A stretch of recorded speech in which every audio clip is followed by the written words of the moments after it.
Hello दोस्तों, आधुनिक कालीन साहित्य प्रगतिवादी से वर्तमान युग तक में आपका स्वागत है। हम पढ़ रहे हैं प्रगतिवाद से वर्तमान युग तक के प्रश्न।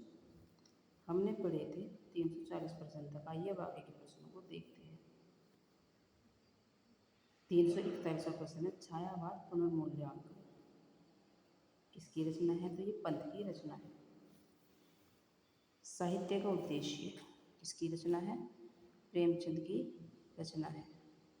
आधुनिक काव्य रचना और विचार नंदलाल वाजपेयी की रचना है। वाद विवाद और संवाद ये आपका नामवर सिंह की रचना है। बकलम खुद ये भी नामवर सिंह की रचना है। नवरस गुलाब राय की रचना है।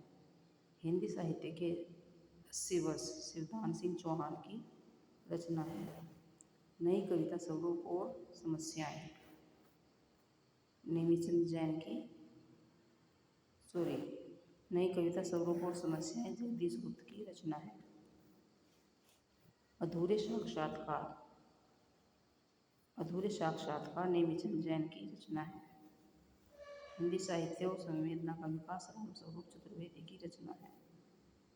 पंत प्रसाद और मैथिली शरण जो है रामविलास शर्मा की रचना है। त्रिशंकु दिनकर की रचना है। त्रिशंकु अज्ञेय की रचना है।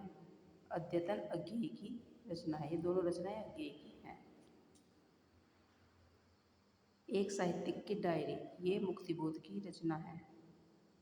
संवत्सर जो है अज्ञेय यानी सच्चिदानंद हीरानंद वात्स्यायन अज्ञेय की रचना है। महावीर प्रसाद द्विवेदी और हिंदी जागरण रामविलास शर्मा की रचना है। भाषा और समाज ये भी रामविलास शर्मा की रचना है।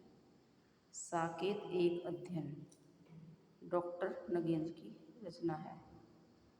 विचार और अनुभूति ये भी डॉक्टर नगेंद्र की रचना है। प्रकीर्णिका ये है नंदलाल वाजपेयी की रचना है। तो ये हमारे 20 क्वेश्चन कंप्लीट हैं। आपको अच्छे लगे हो तो प्लीज़ चैनल लाइक कीजिए, सब्सक्राइब कीजिए, शेयर कीजिए एंड कमेंट भी कीजिए। धन्यवाद।